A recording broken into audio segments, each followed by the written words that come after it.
So if you've been a listener of Ron Siegel Radio, you know that not only do I love nonprofit organizations, but even more, veteran-owned and veteran benefiting nonprofit organizations. Talk about the trifecta.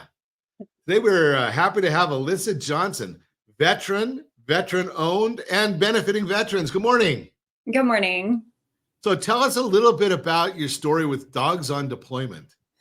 Oh, well, it's a long one. I can't believe it was 2011 when this idea kind of came to mind. I was active duty Marine. I had just commissioned from ROTC, and I had to go to the basic school in Quantico, Virginia for 6 months. I was married to another service member. I'm still married to that same service member.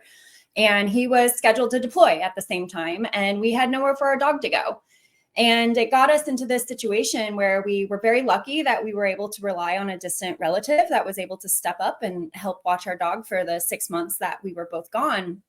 But that situation really inspired something in us as leaders, as junior officers in the military. We were like, well, if we have this problem and we had the resources to be able to find a solution, what about the people in the service that don't have family to rely on or don't have the financial means to pay for long-term boarding, or perhaps have a pet that they can't, board in a facility? So as we started to research this issue, we realized that there really wasn't an effective solution that provided a national network that allowed military members to connect with volunteers willing to board their pets. And that is what we designed as Dogs on Deployment. That's pretty amazing, because your story, I've heard so many times that even our veterans will skip going and getting medical care because they've got a pet, and they're not, the military are trained, you don't leave anyone behind. They have nowhere to go with their pets, so they don't get medical care for themselves. Does this help with that at all? Absolutely. Our organization doesn't just help active duty service members. We also help veterans, honorably discharged veterans that are receiving any sort of medical treatment or inpatient type care, or any kind of job training or transitional assistance. We really look at each case as a case-by-case basis. We also assist military spouses. So in cases where maybe a spouse is deployed and you have the wife at home with children, and maybe they're having some sort of emergency with themselves or a family that they need a little extra support, we're here.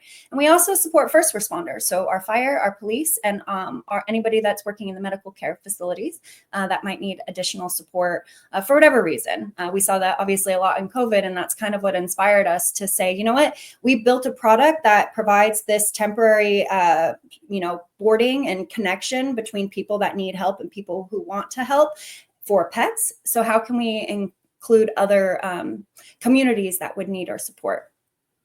Pretty amazing. Now, where are you located? Where are you doing this at? So our organization is completely national and virtually based. Everything is done through our website, dogsondeployment.org. That is where service members can sign up to receive our services, not just pet boarding, but we also have a financial assistance program for help with unexpected vet care or even moving pets overseas, as well as spay and neuter. But we also, we're primarily based in San Diego. If we had to give ourselves a headquarters, that is where both my husband and I started the organization. That is where we have such a large military community in general. But we are a national organization. Wow. So you guys are covering a lot of ground with what you're talking about. And how did you get the knowledge? I mean, do you have, where was your background? I mean, you got a nonprofit going, you got a national organization going, you're matchmakers, I guess, so to speak, if it's all virtual. Yeah.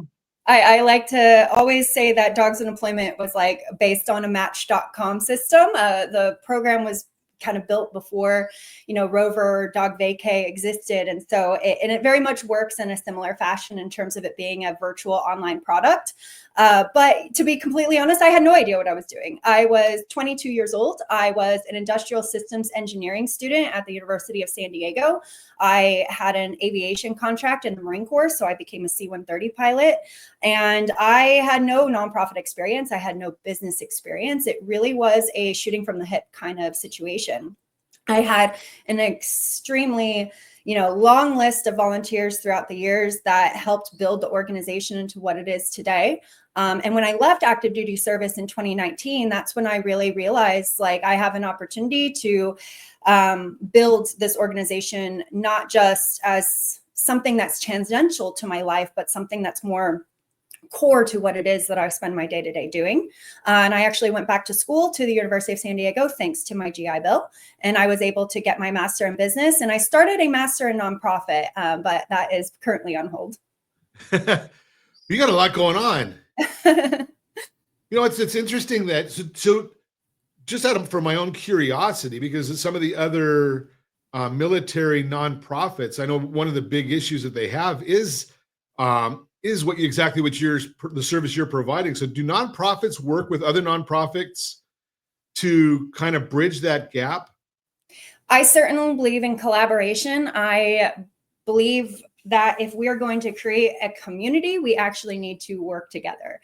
So one of our biggest areas that we try to provide support is with animal shelters. So our organization provides this safety net for a certain demographic of people, being military veterans, first responders.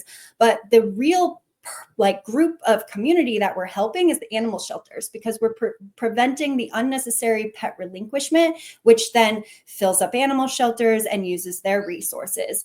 Additionally, we're always looking to partner with the organizations that give that first one-on-one support to military and veterans, whether it's through family counseling services, whether it's through caseworkers getting people treatment that they need. And we want to be a support service to them. So something that they are recommending Dogs on Deployment if they're the ones that find out, hey, this service member has a pet and they need some support, go to Dogs on Deployment. This is fascinating. I want to learn more about this. When we come back, we're going to continue our conversation with Alisa Johnson, continuing our conversation with Alisa. Did I get it right that time? Yes. Alisa Johnson. I hate it when I get names wrong because then I'm old, so I forget. And the next time forgive me if I do it wrong. It's okay. I'm just one Lisa. Lisa. Alisa. Okay. So let's get back to our conversation. We're talking about dogs on deployment or for deployment? On deployment. My notes are, I'm really slow today. Must be Monday. Dogs on Deployment. dogsondeployment.org. Yes. So how do you know? I mean, because I know I watch, and one of the things that drives me completely insane, angry, is I see a lot of people abusing the service dog benefits. Oh. Where they go and they buy the jacket and it's not really a service dog. And those people that understand service dogs realize that, service dogs are not going to play with you, and they're not going to, when they're working, right? They're trained to do their job. And when you see them running around and not doing their job and playing with kids at the restaurant, that's not a service dog. So how do you get from the service dog and the veteran needs to board them somewhere else? How would somebody like me, who's a layperson, be able to deal with the dog? So can you repeat the question one more time? How does the layperson that doesn't know how to deal with a service dog take over serving, hosting the dog while it's the dog's owner is getting whatever services they need? We don't have a lot of service dogs that necessarily get put into our system. Most of our dogs that we support are companion pets. Gotcha. And our organization doesn't actually do anything particularly with service dogs. Now, you are correct. There's definitely has been a history of there being this kind of unclear area about what a service dog is and who should be classified as a service dog, because frankly, there's nothing that's really controlling it. So it's kind of the wild, wild west when it comes to the service dog industry. So I don't want to speak too much to that because it's not my expertise. But when it does come to animals that are in Dogs on Deployment's network, these are usually companion animals. And we have pets that range from dogs that are very well trained and then dogs that are not well trained. And it is true that when you sign up to be a volunteer, you have to be very clear about what you're willing to take on in terms of a pet's behavior or a pet's needs.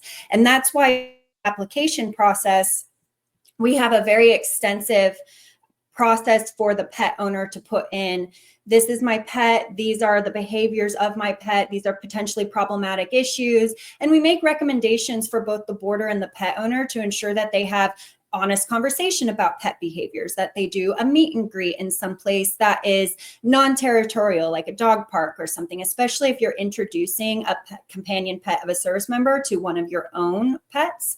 And then we also recommend doing a meet and greet or a trial run for like over the weekend or something, just to make sure that you're comfortable with the pet. But our biggest advice to pet owners is don't try to hide if your dog has issues. I mean, my dog JD, one of the biggest reasons why I couldn't find somebody initially to watch him is because he was a horrible dog. He was one of those dogs that jumped on you. He bolted out the door. He didn't like to come back, but God, was he just the sweetest, loving, fluffalump, and he was my soul dog. So, it had to be, I had to find a home where he had the ability to run and have space, and he got his energy out. So that way he was better behaved for the family that was watching him. And I was very lucky again that was a distant relative that was able to assist. Interesting. How long are the commitments for that people will take someone's pet? So generally, we're talking about 6 months for any sort of military deployment. That is our average boarding. However, we have boardings that are much shorter than that because you have service members, especially in SoCal. We have a lot of service members that go to like 29 Palms for a few weeks, or they have to go to SHIP for a few weeks and then they come back. And then we also have service members that might have to be stationed someplace. So for example, if you have a service member that owns a dog and they get orders to go to Guam for 2 years, they might be able to take that dog. However, if you knew anything about the airline industry and pet transport and quarantine requirements and stuff, it's becoming increasingly difficult for animals to be transported overseas, and very, very, very, very expensive. A couple of years ago, you might be looking at $2,000 to ship a dog from San Diego to, say, Hawaii. You might now be looking at $8,000 for that same animal. Wow. And so we're definitely seeing more pets that are needing longer boarding periods because the service member is going someplace that they just either can't take their pet or they can't afford to take their pet. Yeah, I would think that it might be, especially if you've got a big fluffy that, some of the housing is probably not conducive on some of the bases for that. So absolutely, between base housing, between breed restrictions, between a pet's own health, if you have a senior aged pet, you're not going to want to put them in a 17-hour around the world flight where something could happen to them. And so we really look, again, each case is a case by case basis. And we try to make the best decision with the pet owner. If boarding is the option, or do we try to provide financial assistance to try to help bring that pet to the next duty station? That's an interesting part of it, is getting that financial assistance, because if you talk about, just going from here to Hawaii being $8,000, I had no clue it was that kind of money. That's amazing. Yes, it has gone up tremendously since the COVID era. And also there's been a lot of restrictions about pets being able to be in cabin versus they have to be shipped as transport or cargo, which increases the pricing. So there's a lot of factors at play. So if you are a service member and you have a pet and you know that there's an option for you to move overseas, you need to do your due diligence and your homework beforehand, so you're prepared before that happens. Interesting. Yeah, that's so do you have that kind of education on your website as well? We do. So we try to keep everything on our website very clear and concise to these are our programs and this is how we help. And then we also have a blog, dogsondeployment.blog, which has a ton of articles over the last several years where we talk of everything from pet PCSing to the importance of spay and neuter, to sharing success stories about our reunions. And so we highly encourage, if you're interested in either joining our program, supporting our program, or getting help from our program, that you go to our website and check out all of our resources. Okay, now you're going to have to help our audience out, because even though I'm a veteran mortgage advisor and I understand PCSing, Yes, I bet a lot of our audience doesn't know what a PCSing means. a permanent change of station. So as a service member, you don't have necessarily a choice of where you get to live. You are at the whim of what is needed by your military command. And so you might receive orders or a permanent change of station to move from your hometown to another base. And that move is, while it's covered by the military, they'll pay for your household goods. They don't necessarily pay for your pet, except for a small stipend, which generally doesn't cover the full cost of moving a pet. Pretty amazing, the things. And when you look at the earnings statement, Yes. it's amazing what the military earnings statement. I'm working with a family right now moving from Japan, PCSing from Japan to 29 Palms, exactly what you're talking about. So we get it. You're listening to Ron Siegel Radio, discussing your real estate, current events, and the financial markets. When we come back, we're going to get into the financial side of dogs on deployment, how we can help. So we are continuing our conversation with Alisa Johnson. We're talking a little bit about dogs on deployment, and we've learned a little bit about the organization. And every organization every organization I talk to has the exact same challenge, and it always comes to Benjamin. It's the dollars that it takes to run organizations, because they don't run themselves. So how do you finance the organization, Alisa? Well, that is such an important conversation to have. When I started this organization, I really was nonprofit. I started to get donations for the organization, and I just didn't know what to do with them. I had a fixed cost for what it was to develop my website, which, by the way, to run our website, our network, which is the core of what we provide, is expensive. Programming costs, server costs, database costs, cloud, computing costs, all of it adds up. And without those services, we don't exist. And so in the beginning, as I kind of got to this point where I was making money for the organization, it was like, okay, what do I start doing with this excess money? And that's where we started to start our other programs, giving financial assistance for unexpected veterinary bills, for the pet PCSing, and for spay and neuter. But then you start to get into this balance where your programs are really starting to be impacted by your level of fundraising and the level of public support through grants, through individual giving, through sponsorships, to where you're able to say, okay, this is my cost for my website. This is what I'd like to put towards these kind of extra programs that provide additional benefits to our service members. And then this is what it just costs to run our, our small team and things that we need, like having our own insurance policies, having our own, Adobe subscriptions so that we can read PDFs. Like, we are a business, but we don't have any source of revenue. We have to rely on the public support for us to exist. And that's really where these kinds of conversations are so important, because there are so many avenues for people to support dogs on deployment, or any charity of their support or of their choice, doing by what they do in their careers. It's all about creating give back programs within your own, business.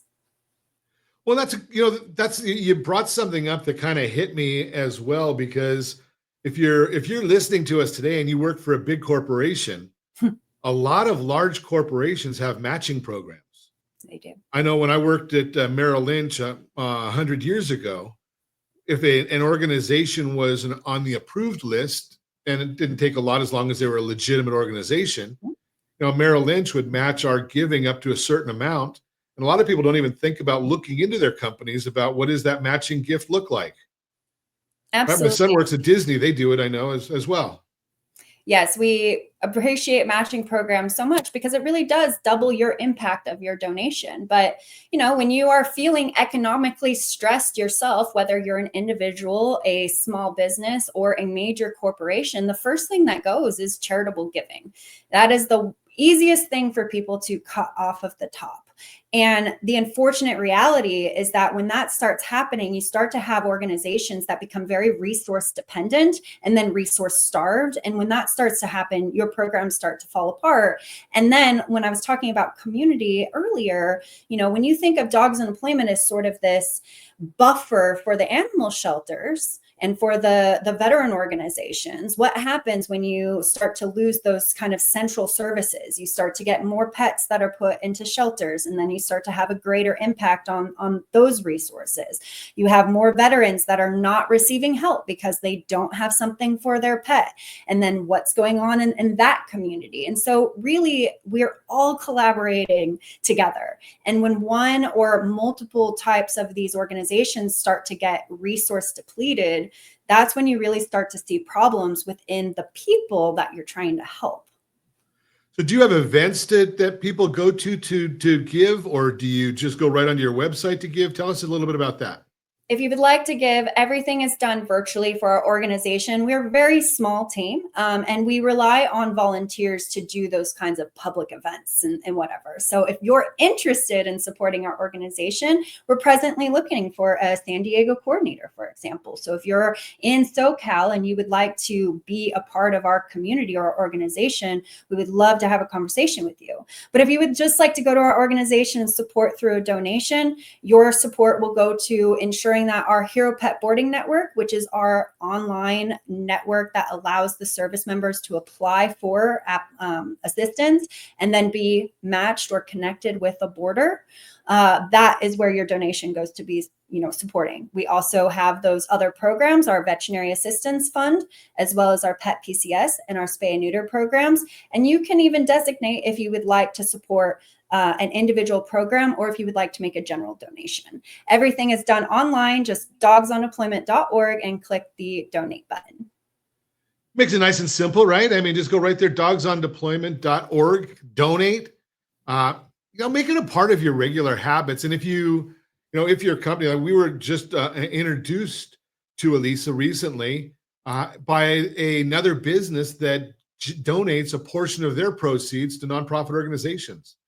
So keep your eyes open, because there's a lot of businesses out there that all you have to do is say, hey, you know something? Send the donations to Dogs on Deployment. They're always looking. It's a great mission. I mean, anything, my opinion is, as long as it's a good organization, and there are plenty of them out there that are a little more deceitful, but you go to Charity Navigator and you can take a look at almost any nonprofit.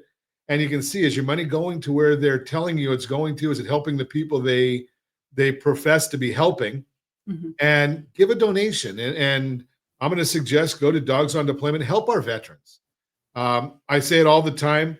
I couldn't do what I do doing a conservative radio show in California if it wasn't for our military men and women who are out there giving us freedom all the time. So support them. They've supported us, and they give us our way of life. So thanks for what you do, Alisa. I appreciate you. Not only you and your husband military service, but what you're doing now for the next generation of veterans. So thank you very much. We appreciate you. Thank you for the time and the conversation, and looking forward to having some of your supporters become our supporters. That'd be great.